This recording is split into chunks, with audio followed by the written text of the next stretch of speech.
2011 சட்டமன்ற தேர்தல் விவகாரம் தொடர்பாக அழகிரி நீதிமன்றத்தில் நேரில் ஆஜராகியிருக்கிறார். முழு விவரங்களை செய்தியாளர் மாரிச்சாமி வழங்க கேட்கலாம். மாரிச்சாமி வணக்கம். இந்த வழக்கின் முழு பின்னணி என்ன மாரிச்சாமி? முன்னாள் மத்திய அமைச்சரும் தமிழக முன்னாள் முதல்வர் டாக்டர் கலைஞர் அவர்களின் புதல்வருமான அழகிரி இன்று மதுரை மாவட்ட நீதிமன்றத்தில் நேரில் ஆஜராகி இருக்கிறார். இது எதற்காக என்றால் 2011ஆம் ஆண்டு சட்டமன்ற தேர்தலின் போது தாசில்தாரை தாக்கியதாக தொடரப்பட்ட வழக்கு. இந்த வழக்கின் தீர்ப்பு இன்று மதுரை மாவட்ட நீதிமன்றம் இன்று வழங்குகிறது. இந்த தீர்ப்பிற்காக முன்னாள் மத்திய அமைச்சரும் டாக்டர் கலைஞரின் புதல்வருமாகிய அழகிரி மற்றும் முன்னாள் துணை மேயர் PM மன்னன் உள்ளிட்ட 17 பேர் மதுரை மாவட்ட நீதிமன்றத்தில் ஆஜராகி இருக்கிறார்கள். அவர்கள் சற்று முன் மதுரை நீதிமன்ற வளாகத்திற்கு, மதுரை மாவட்ட நீதிமன்ற வளாகத்திற்கு வந்திருக்கிறார்கள்.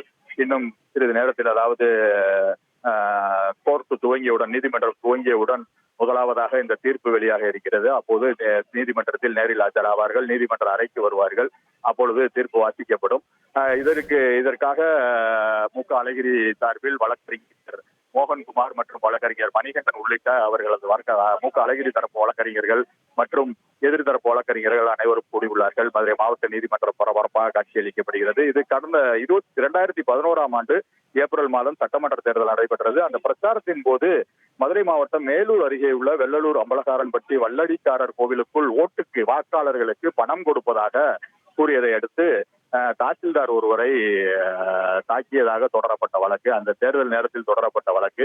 அந்த வழக்கு முழுவதுமாக விசாரணை எல்லாம் முடிவடைந்து இன்று தீர்ப்பு வெளியாக இருக்கிறது. இந்த தீர்ப்பிற்காக அழகிரி மற்றும் முன்னாள் துணை மேயர் மன்னன் உள்ளிட்டவர்கள் இன்று நேரில் ஆஜராவதற்காக மதுரை மாவட்ட நீதிமன்ற வளாகத்திற்கு வந்திருக்கிறார்கள். முழு விவரங்களுக்கு நன்றி மாரிச்சாமி. செய்திகளை உடனுக்குடன் தெரிந்து கொள்ள உடனே சப்ஸ்கிரைப் பண்ணுங்க.